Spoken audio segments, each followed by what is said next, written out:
بسم الله والصلاة والسلام على رسول الله، ازيكم عاملين ايه؟ يا رب تبقوا بخير وبصحة وبهنا وبنشاط وكل حاجة حلوة ان شاء الله. تعالوا نشوف النهاردة الفيديو بتاعنا. النهاردة مش هنعمل حاجات كتير، بس هنروق كده الشقة من بعد العيد. بسم الله ما شاء الله، اللي عملناه في العيد اتهدي يا دوب يوم العيد بالليل. بس ما علينا، يعني ربنا يخلي العيال هم ايه بيوسخوا واحنا نروق وراهم، مش مشكلة. شوفوا انتوا طبعا العناية انتوا شايفينها اهي، بسم الله ما شاء الله. بصوا مش مخليها عن جهدها جهد والله. يعني تقول لي والله يا ماما مش رحماكي، والله مش هاسيبك ترتاحي. اللي هتعمليه باليمين انا هعمله انا بالشمال. المهم زي ما انتوا شفتوا كده ايه الصلاة كده في السريع في السريع، ما شاء الله هي بتتروق بسرعة على فكرة. بس يعني ايه اللي بيضايقني، بس الحاجات الكتير اللي بتترمى على الارض، لعب بقى، حاجات الابله النعناع ما شاء الله مش بتسيب حاجه مكانها. ده اللي بيضايق، انما كوسخ وكلام من ده لا، الدنيا نظيفه يعني. اللهم صل وسلم وبارك عليك يا حبيبي يا رسول الله، صلوا على النبي يا جماعه. النهارده بقى هنعمل الفرختين دول، انا هعملهم في كيس الحراري، حاجه كده بصوا عظمه. والله بجد انا اكتشفت الفراخ اللي بتعمل في الكيس الحراري دي. ولا تقولوا لي بقى مشويه، ولا تقولوا لي صينيه، ولا تقولوا لي شوربه، ولا اي حاجه. اي نعم كل حاجه لها طعمها، بس بجد اللي بتعمل في الكيس الحراري دي بجد يعني توب انواع الفراخ كلها. الفرختين دول كان فراخ بيضة على فكرة، بس هما كانوا قليلين في الحجم شوية. بس الحمد لله انا ايه حلوين، يعني احسن من ما فيش. تمام، بامسك كده الفراخ. طبعًا يُستحسن إن إحنا بنعمل الخطوة دي على بيات، بس أنا ما كنتش عاملاها على بيات بصراحة، أنا عملتها في يومها بقى. قُلت يالّا مش مشكلة يا بنتي، يالّا إيه عادي، عادي. بس كانوا حلوين والله العظيم. مسكتهم الأول طبعًا غسلاهم ونقعاهم وكل حاجة ومضبّطة الدنيا وخل وليمون وملح والدنيا إيه اللي بننقع فيها دي. وبعد كده ضبّطتهم بقى، شطفتهم بقى بالمَيّة وعصرت عليهم كده كل واحدة ليمونة كده من جوّه ومن برّه، وفتّحت كده بالسكينة في صدرهم بقى واللي وراك وكلام من ده ايه بالسكينه، عشان اللي انا هعمله دوت يدخل في قلب اللحم بتاعها من جوه، وكمان عصير الليمون اللي انا عصرته ده يدخل في اللحم بتاعها من جوه ويطعمه كده يعني. طبعا هتبقى في الكيس الحراري، يعني مفيش في شوربه ولا كلام من ده، فانت لازم ايه تظبطي الدنيا بقى وتهيئي الدنيا كده عشان خاطر الفصوص من جوه دي تبقى متهيئه وملحها ظاهر وكده. اللهم صل على النبي. باعمل كل الحاجات بقى إيه، مسكت كده بصلاية. أنا بس بُصّوا، أنا حابة إن طعم الفراخ نَفْسه يبقى باين، يعني أنا مش عايزة طعم يغطي على طعم الفراخ، طعم الفراخ بس بحلاوة كده، اللي هو يا دوب بس بصلاية بملح وفلفل بس فقط لا غير.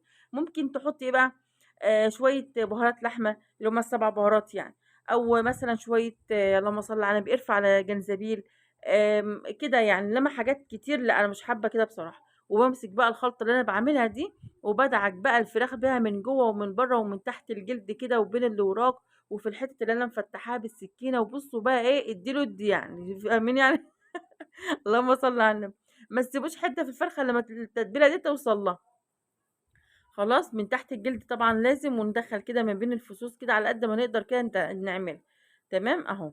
ده كلّه بيطعّم الفرخة وبيخلّي طعمها زي السكر.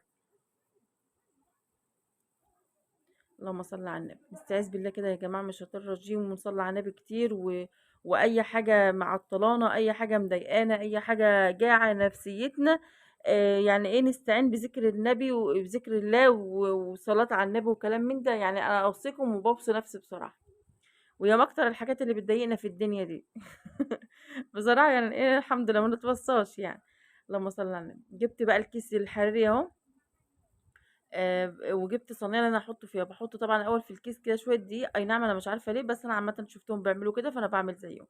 مش عارفة ليه بصراحة، إيه الفايدة شوية الدقيق اللي بنحُطّهم دول مش عارفة، بس أنا إيه إن شُفت الناس بتعمل كده فعملت زيّهم وخلاص. وبعد كده إيه باخُض كده مش باخُطّه كده باخُضّه لأ، اللي هو باخُضّه كده بشوية الدقيق، الكيس يعني. وبعد كده أقوم حاطّة الفرختين ولا زيت ولا أي حاجة في الدنيا. هي بقى منها فيها كده الدهون اللي منها فيها ديّة إيه هتسويها وتخلّي ما شاء الله بينزل على فكرة منها سوايل جميلة جدًا، يعني بتبقى دي بقى دهون كده إيه، ممكن اللهم صل على النبي. بينزل منها دهون يعني حلوة وكده يعني. مش عارفة ممكن نعمل بيها إيه بس حلوة يعني. ممكن بقى لو في محشي مثلًا نحط عليها كلام من ده يعني. اللهم صل على شوفوا بقى دخلناها الفرن وطلعناها بسم الله ما شاء الله، بصوا شكلها والله العظيم شكلها كده يفتح النفس. ومتحمّرة لوحدها يعني، ولا بقى تحطّي تحت الشواية ولا كلام من ده، أنا بس باسخّن الفرن وباحطّها على الشبكة كده في الرف اللي هو فوق اللي تحت على طول، يعني مش الوسطاني ومش اللي تحت خالص، اللي إيه، اللي بين البنين يعني. وباسيبها بقى مع نفسها كده تتكتك مع نفسها بقى، عارفين تتكتك كده مع نفسها، ولا تحطّي مَيّة ولا أي حاجة في الدنيا، هي منها لوحدها كده وبُصّوا دايبة دوب. أنا باسيبها بقى فترة طويلة بتحمَر، وفي نفس الوقت بُصّوا بيبقى لحمها كده ايه دايب، اقسم بالله. شوفوا مش مستحمله اصلا ان انا امسكها اساسا يعني.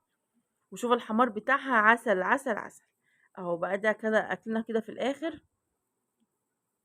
ده الاكل بتاعنا اهو. دي طبعا الفيديو كده خفيف لطيف ظريف كده. بس ايه بصراحه انا عاملاه يعني اللي هو ماشي القناه، حرام القناه تفضل واقفه، لان انا من بعد العيد بصراحه ما نزلتش فيديوهات خالص. مش ماليش نفس بصراحه ان انزل فيديوهات، ولا عاد ليا نفسي ان انا اشتغل اصلا. مش عارفه في ايه، سدت نفسي كده مسكاني، مش فاهمه في ايه. اعوذ بالله من الشيطان الرجيم. هنا بقى اقول لكم بقى انا كنت رايحه فين. انا رايحه مول الشيماء. طبعا الفيديوهات دي اتصورت من زمان، ونزلت الفيديوهات الصغيره دي على كواي، ونزلتها تقريبا على التيك توك، مش فاكره والله. المهم ان انا تقريبا نزلتها يعني، بس على اليوتيوب بتهيألي ما نزلتهاش، او ممكن نزلتها شورتس. انا ما عدتش مركزه خالص في حته الفيديوهات بصراحه، ولا مش عارفه في ايه بصراحه. بصوا بقى ده مول الشيماء. بصوا كل انواع الاقمشه اللي تتخيلوها وما تتخيلوهاش هناك، سواء ملايات سواء ملابس. انا عامه صورت لكم كذا مره هناك، وبصراحه كل ما بروح هناك بحب اصور، لان المكان ده يعني انا اعتز بيه، مش عارفه ليه. ده بقى شغل يعني اللي هو ايه، مش اللي انا محترفه وكلام من ده، بس انا حباه. وبحب ان انا اروح بقى وابص على القماش والدنيا وكده وقماش الملايات. بصوا بقى بقعد كده جنب قماش العمريه كده، ببقى عايزه ايه افرش وانام جنبه مش عايزه اقوم من جنبه. بجد قماش العمريه دوت يعني حاجة كده راحة نفسية، راحة نفسية أقسم بالله. إن شاء الله الفترة اللي جاية بإذن الله نجيب قماش ونشتغل بقى ملايات. والناس كانت تاخد مني قبل كده وبطلنا عدل كده يعني. فإن شاء الله بقى نرجع تاني لشغل الملايات، ونرجع تاني نشوف شغلنا على المكنة وكده. وربنا يا رب يعين كل واحد على حاله، ويعين كل واحد على رزقه وشغله. وأي نعم الدنيا بقت متعبة، وبالذات يعني ست البيت يعني اللي يعني معاها عيال وكلام من ده. بس هي بتبقى هواية يعني. كل واحدة طبعا، في واحدة بتكتفي بس بشغل البيت وتقول لك كفاية عليا شغل البيت وأقدر على تربية العيال وشغل البيت. وفي ناس بقى إيه غاوي وجع قلب زي حالاتنا كده. أنا يعني ما أعرفش، بس لا كل واحد يعني. أنا مني واحدة عايزة يبقى لي شغل خاص بيا واسمي وكده. فاهمين قصدي ايه؟ اللي هو ما اقدرش يعني افضل قاعده على شغل البيت كده وخلاص، ماليش اي لازمه في الحياه غير كده بس. هو طبعا مش حاجه هايفه خالص، بالعكس تربيه العيال ده حاجه اصلا مسؤوليه كبيره جدا، وحاجه كبيره. بس انا حابه ان انا يبقى لي انا شغلي بتاعي بقى، حاجه خاصه بيا انا كميرة. حاجتي انا الخياطه دي انا حبيتها. وان شاء الله نجدد في المكن باذن الله. ويمكن في الفيديوهات الجايه بقى ان شاء الله ان شاء الله هتشوفوا انا عملت ايه في الاوضه اللي كانت فيها المكنه، ووديت المكن فين، وجبت ايه، وعملت ايه باذنك يا رب ان شاء الله. يا رب اتمنى كده الفيديو يكون عجبكم. طبعا بقى قعدنا نتجول كده في دمياط بقى. انتوا عارفين دمياط وحلاوه دمياط، وكل يعني دمياط كل ما بتكلم عن دمياط بقعد اتغزل في دمياط. فمشينا بقى في الشارع التجاري ده. الشارع التجاري ده اللي هو فيه من الابره للصاروخ بتلاقوه فيه. رحت محل الالعاب اللي انتوا شفتوه في المقطع اللي فات وكده، وقعدت بقى اصور شويه حاجات كده.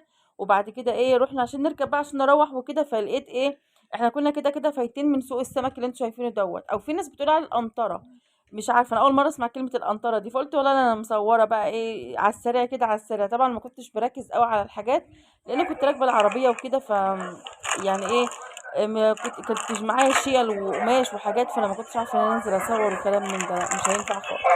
وبعد كده رحنا بقى جبنا مولتو وجبنا حاجه ساقعه طبعا. قاعدين بقى طول النهار. اتمنى كده يكون الفيديو عجبكم، وتشجعوني كده بلايك حلو كده وتعليق، واشوفكم بقى بالف سلامه.